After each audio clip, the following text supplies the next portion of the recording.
한국 경제가 지금 위기다 아니다, 제가 보기에는 위기의 초입에 들어선 거 아닌가. 지방에 있던 인구들이 자꾸 서울로 다 수도권으로 몰려들고 금리가 내려가질 않으니 보이자 갚는데 허덕허덕 할 수밖에 없는 거잖아요. 무엇보다도 지금 한국 경제에서 가장 큰 리스크는, 안녕하세요, 지식인사이드 구독자분들, 저는 홍사원이라고 합니다.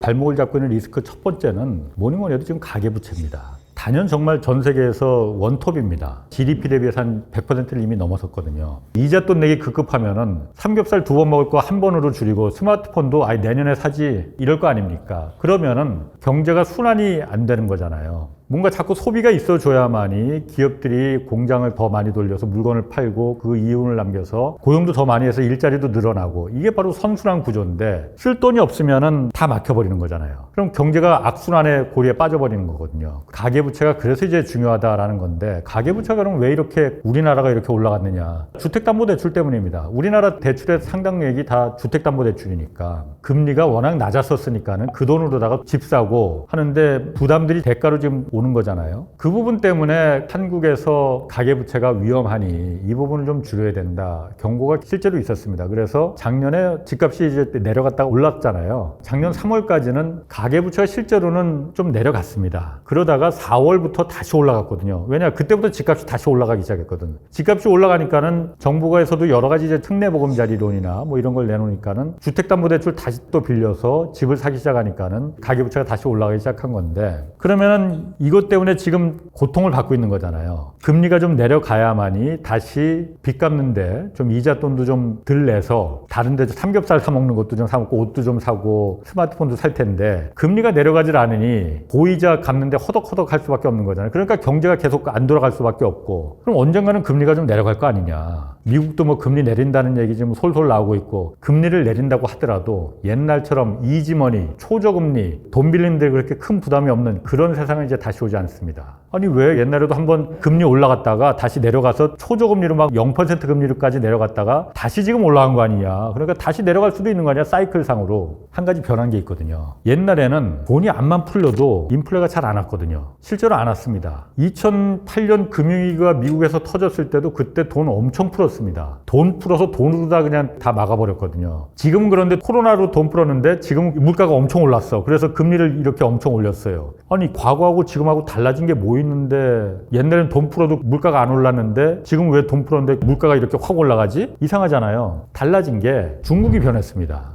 옛날에는 돈을 풀면은 물가가 올라간다, 이게 공식이었거든요. 그래서 금리를 올려서 물가를 잡아야 된다, 이게 딱 공식이었습니다. 70년대, 80년대 이때는 돈 풀면 물가가 겁나게 올랐습니다. 그때는 지금처럼 오른 게 아니고 막 10%, 20% 이렇게 물가 상승률이 됐었거든요. 그런데 1991년도가 매우 중요한 해였었거든요. 1991년도에 무슨 일이 있었냐면은 일본이 부동산 버블이 터지면서 장기 침체로 그때부터 들어가기 시작합니다. 미국을 넘보려고 했던 일본의 경제력이 그때부터 이제 꺾이기 시작합니다. 그리고 또 한 가지 사건이 뭐였냐면은 구소련이 붕괴됩니다. 구소련이 붕괴되면서 동유럽 국가들이 이제 독립해서 독립국가를 만들기 시작했거든요. 자, 미국 입장에서 봤을 때는 경제적인 최대 강적이었던 일본이 붕괴돼 버렸어요. 그리고 정치적인 상대였던 소련이 붕괴돼 버렸어요. 이러니 정치와 경제적인 면에서 이제 단연 미국 주도의 세계 질서를 이끌어 나갈 수 있는 구조가 돼버린 거예요. 그래서 세계 질서를 세계화라는 걸 그때부터 이제 도입하기 시작합니다. 세계화라는 게 다른 거 아니에요. 그냥 좋은 물건 싸게 살 수 있게 만든 경제 질서가 바로 세계화입니다. 옛날에는 공산권은 공산권, 자유시장권은 자유시장권, 이렇게 따로 블럭이 나눠져 있었잖아요. 자기들끼리만 이제 교류를 하는. 그러다 보니까는 물건값이 껐떡하면 비싸졌는데, 이 체제가 붕괴되다 보니까 옛날에는 미국의 자본이 나이키 공장을 싼 헝가리나 체코에 공장을 세우고 싶었는데 여기는 잘못 들어갔다가는 빈털터리로 쫓겨나올 수도 있어. 근데 이게 가능하게 돼버린 거잖아요.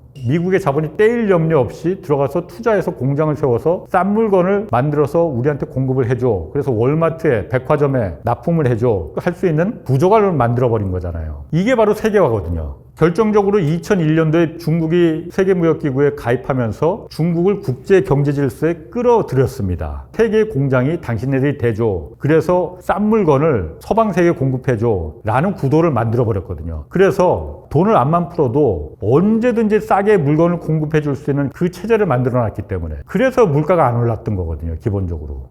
이 체제가 지금까지 한 40년간을 이어져 온 겁니다. 그래서 돈을 암만 풀어도 물가가 오르지 않는다. 그래서 인플레라는 거는 교과서에나 나오는 그 용어가 돼버린 겁니다. 그 상황을 40년 동안 잘 놀고 먹었습니다. 그런데 미국의 서민들이, 중산층들이 깨닫기 시작했습니다. 그리고 중국이 깨닫기 시작했습니다. 세계화라는 게 월마트에서 내 물건을 싸게 살 수는 있는 것 같았는데 내 소득은 계속 줄어들더라. 보니까 그 이익의 대부분을 월가 1% 자본가들이 다 갖고 가더라. 이거는 좀 아니지 않느냐. 그래서 미국의 중산층들이 세계화에 대해서 반기를 갖기 시작한 거거든요. 깨닫기 시작한 거거든요. 더 심각한 거는 중국이 깨닫기 시작했습니다. 물론 세계화의 덕을 가장 많이 본 거는 중국입니다. 오늘날의 중국이 있었던 거는 미국 주도의 세계화라는 질서가 있었기 때문에 중국의 부가 이만큼 축적이 된 거고, 그거는 중국도 부인하지 않아요. 그런데 너무나 많은 중국의 부가가치가 미국으로 그냥 넘어가더라. 이걸 이제 중국도 깨닫기 시작한 거죠. 그러니 중국도 옛날만큼 싸구려 전자제품이나 옷이나 신발만 만들어서는 우리도 안 되겠다.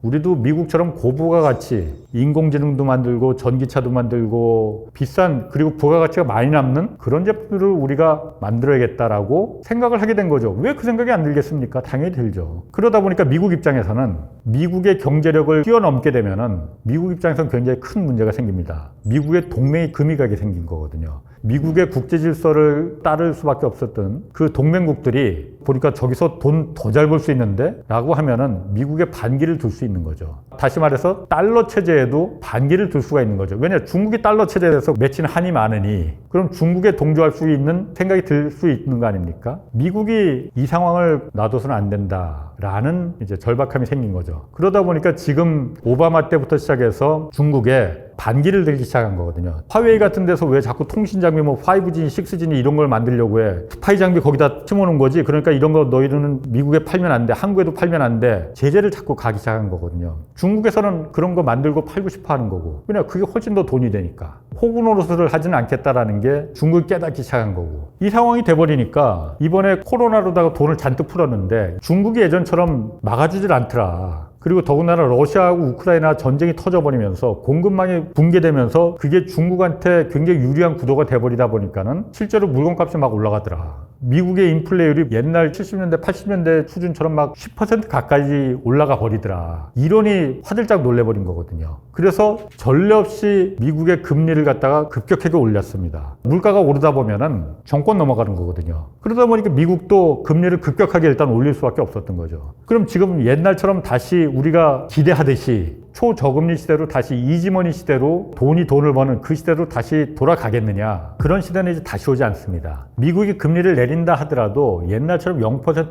1%대까지 금리를 내리겠느냐? 천만의 말씀입니다. 그렇게 못 내립니다. 내린다 하더라도 지금 5.5% 기준금리가 4%대까지만 내려가더라도 다행이라고 저는 생각해요. 물가가 쉽게 떨어지질 않거든요, 지금. 작년 11월까지 떨어지다가 작년 12월부터 지금 다시 올라가기 시작했거든요. 그렇기 때문에 한국에서 가계부채 문제나 이런 부분들이 쉽게 해결될 수 있을 거다. 이자 부담에 대해서 좀 해방돼서 다시 경제가 순환되고 쓸 수 있는 돈이 좀 많아져서 그렇게 될 거다. 그거 쉽게 기대하기 힘들다는 이유가 바로 그래서 그런 겁니다. 또 하나 한국 경제에서 지금 그 문제는 정치의 문제가 사실 큽니다. 정치가 경제를 도와주지는 못할 망정 발목을 잡아서는 안 되는 거거든요. 일단 대외 정책면으로 봤더라도 전 세계가 세계화라는 하나의 블록으로 갔다가 지금 다시 미국과 중국이 사이가 나빠지면서 1980년대 이전에 그 블록 경제로다가 돌아가는 거잖아요. 그러다 보니까는 자기 나라가 일단 살고 봐야 되니까는 보호무역으로 다 돌아가는 경향이 있지 않습니까? 트럼프만 해도 지금 공약이 자기가 대통령 되면은 모든 수입 물건에 무조건 10% 추가 관세 더 붙이겠다는 거잖아요. 수출 경쟁력은 점점 떨어질 수밖에 없습니다. 한국 수출 쉽지 않습니다. 한국에서 만들어서 미국에다 팔 생각하지 말고 삼성전자든 현대자동차든 미국 내에서 만들어서 미국 사람들한테 팔아라. 그럼 관세 안 붙일게 라는 거잖아요. 중국에 대해서 그러면 수출은 상황이 괜찮아질 거냐? 중국만 해도 옛날처럼 우리가 물건을 많이 팔 수 있는 그런 구조 아니거든요. 옛날엔 정말 중국의 물건 만드는 수준이 화학제품이나 아니면 반도체나 이런 걸 만들어서 중국에서는 조립해서 껍데기만 씌우는 구조였는데 지금은 오히려 중국이 중간재를 한국만큼이나 잘 만들고 있거든요. 그런 부분에서 한국이 옛날만큼 중국에다가 많이 물건을 팔 수 있는 구조가 일단 아닙니다, 지금은. 근데 더군다나 정치가 한국 정부가 대놓고 그야말로 중국을 적으로 대하는 정책을 펴다 보니까 중국에서 한국 물건을 사주고 싶은 마음이 생기겠습니까? 그런 부분에서 일본 같은 경우는 한국과는 참 다른, 일본 참 보면은 야가요. 정치는 정치고 경제는 따로 자기네들 중국하고 물밑에서 계속 교류를 합니다. 일본 정부는 계속해서 중국에 대해서 적대적으로 반응을 한다 하더라도 경제 산업성이나 또 일본의 기업들은 계속 중국하고 물밑에서 계속 교류를 하거든요. 그렇기 때문에 이제 한국 정부도 그런 부분을 좀 정책적으로 좀 도와줘야 되는데 그런 부분이 계속 악화되고 있기 때문에 여지가 않고, 그럼 이런 상태에서는 내수를 이제는 좀 탄탄하게 만들어주는 게 소득을 높여주는 구조거든요. 돈이 돌게끔 하기 위해서는 내수가 지금 한국은 굉장히 취약한 구조거든요. 주로 우리는 수출 주도형 경제였었으니까. 그럼 내수를 갖다가 좀 탄탄하게 하려면 어떻게 해야 되느냐? 중산층의 소득을 당연히 키워야죠. 중산층의 소득을 키우려면은 산업 구조가 혁신적이 돼야 됩니다. 한국의 지금 정부의 정책 방향은 어쨌든 당장에 그 약발을 기대하기 위해서 부동산을 통해서 경기를 한번 이끌어보자, 부양시켜보자, 이 방향으로 가고 있잖아요. 산업 공장에, 기업에, 학교에 이 혁신을 일으킬 수 있는 이런 데 돈이 들어가야 되는데 이런 데 돈이 들어가지 않고 오히려 부동산에 모든 돈이 들어가게끔 돼버리니까 여기서 무슨 부가가치가 일어날 수가 있고 혁신이 일어날 수가 있겠어요. 그러니까 경제를 더 어렵게 끌고 들어간다는 거죠. 심지어는 최근에 혁신의 근본이 될 수 있는 연구개발비 R&D 예산까지도 깎아버리고 있는 거잖아요. 여기 들어갈 돈을 깎아서 다 지금 부동산이 지금 집어넣겠다는 거잖아요. 이러니 지금 정치가 경제에 발목을 잡고 있다는 면에서, 그런 면에서 한국 경제가 쉽지 않겠구나, 위기에 봉착할 수 있겠구나 라는 생각을 많이 듭니다. 무엇보다도 지금 한국 경제에서 가장 큰 리스크는 저출산 문제입니다. 인구 절벽 문제입니다. 그리고 국토 균형 발전의 문제, 지방 소멸 문제, 이게 다 연결된 거거든요. 지방에 있던 인구들이 자꾸 서울로 다 수도권으로 몰려들고, 그러다 보니까 수도권에서는 먹고 살기 힘들고 내 살 집 하나 편하지가 않은데, 수도권의 이 젊은이들이 자기 살 집, 자기 소득이 보장이 안 되니 결혼할 생각 못하고 애 낳을 생각 못하는 거거든요. 이게 자꾸 악순환으로 구조가 돌지 않게 하려면은 지방에 근본적으로 많은 인프라가 갖춰져서 일자리도 거기 많이 생기고 문화시설도 갖추고, 그래서 지방에서 청년들이 경제생활을 할 수 있게끔 그래야만이 그게 자연적으로 출산의 문제도 해결할 수 있는 부분이거든요. 이게 지금 안 되잖아요. 오히려 수도권은 더 제재를 가하고 규제를 강해서 개발이 오히려 더 힘들어지게끔, 반도체 공장도 왜 수도권에 그걸 지어야 됩니까? 호남에 지으면 그게 왜 안 되는 건지. 원자력 발전소 짓지 말고 호남에 지금 태양광이 남아돌아서 오히려 거기는 전기를 버리고 있는데 거기 반도체 공장 지으면 되는 거잖아요. 그럼 거기 일자리가 생길 테고 청년들이 지방에 내려갈 테고 공장에 따라서, 그게 바로 국가가 할 일 아닌가. 그럼 인구 문제도 해결되는 거 아닌가. 그런 면을 좀 국가가 신경을 써줬으면 좋겠습니다. 그래서 앞으로 한국 경제가 위기로 들어설 거냐, 다시 한번 재도약으로 갈 수 있는 혁신의 구조로 갈 수 있는 거냐, 그 부분이 지금이 사실 매우 중요한 시기라고 생각합니다. 흔히 말하는 골든타임이 바로 이 시점이 아닌가라고 생각을 합니다. 한국 사회가 근본적으로 땀의 대가를 인정하지 않는 사회다. 무슨 말이냐면은, 일을 열심히 하면은 얼마든지 중산층을 생활을 할 수 있다라는 그 믿음을 그 사회가 주느냐 안 주느냐에 따라서 국가가 착취적인 사회냐 아니면 포용적인 사회냐로 갈려지는 거거든요. 지금 한국 사회는 유독 일해서 돈을 버는 소득보다는 자본소득, 돈이 돈을 버는, 이게 대접을 받고 대우를 받는 그 사회가 됐습니다. 실제로 주변에서 그런 분들 많이 봤을 거예요. 부동산에서 큰 돈 한 번에 왕창 벌고 주식 투자해서 코인으로다가 큰 부자가 된 성공한 케이스 몇몇 케이스를 보고 우리가 야, 저게 진짜 돈벌이가 되는 거고 저게 정말 멋있는 삶이야, 뭐 이렇게 생각하는 경향들이 있잖아요. 그리고 또 유독 세금도 노동소득은 칼같이 과세합니다. 엄격하게 과세를 해요. 그렇지만은 이상하게 우리 자본소득, 금융소득에 대한 그 과세는 굉장히 관대합니다. 이런 경향이 있다 보니까는 땀 흘려서 버는 돈, 이거는 우리가 갈 길이 아니야. 돈이 돈을 버는 자본소득으로 우리가 가야 돼. 이거는 정말 제대로 된 사회 아닙니다. 땀의 대가를 인정해 줄 수 있는 그 사회가 될 수 있을 때여야만이 한국 경제를 제대로 된 경제로 돌아갈 수 있게 만들고, 이게 꼭 경제 문제뿐만이 아니고 우리 애들의 교육 문제도 이게 해결될 수 있다고 저는 생각합니다. 왜냐하면은 학원 때문에 학부모들이 멍들어 보지 않은 분들 없을 거 아니에요. 저도 물론 그랬고, 비싼 돈 들여서 학원 보내는데 이걸 교육이라고 생각하면 모르겠는데 교육 같지도 않거든. 그냥 사육이거든요. 사육. 그렇게 학원 가기 싫어서 막 하는데 등 떠밀어서 막 보내는 이유는 우리 부모들이 너무나 잘 알거든요. 학원 안 가면은 좋은 대학 갈 수 없고, 좋은 대학을 못 가면은 좋은 일자리 갈 수 없어. 너 시집장가 가기도 힘들어. 실제로 그렇다는 걸 너무나 잘 알고 있지 않습니까?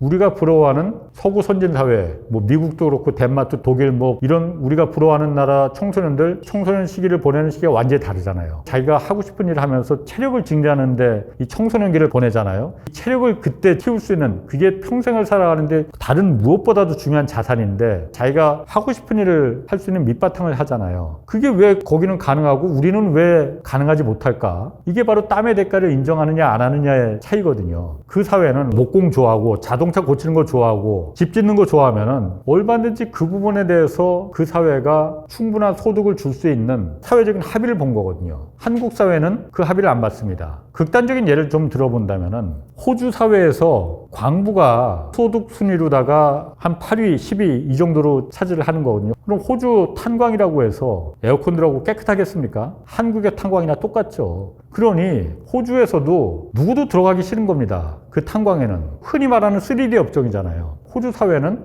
그러면 돈을 많이 줄게. 그러니까는 들어가 줘. 호주 사회를 위해서 라고 합의를 본 겁니다. 그럼 한국 사회는 어떻게 합의를 받느냐? 탄광에 들어가기 싫고 힘든 일, 어려운 일 하기 싫어? 그러면은 중국 사람 들여오지. 태국 사람 들여오지. 한국 사람의 절반만 줘도 여기는 다 일하려고 해. 이렇게 합의를 봐버린 거거든요. 외국인 노동자를 들여오는 이유가 내국인 노동자의 임금을 깎기 위한 수단으로 들어오면은 이거는 안 되는 겁니다. 말 안 통하더라도 아파트가 좀 부실공사가 되더라도 반값에 후려쳐서 임금 착취해서 하면 그래도 얼마든지 지금 일할 사람들 중국에 베트남에 널려 있어. 이거는 한국 사회가 이 상황까지 얼마나 버틸 수 있겠냐는 거죠, 지금.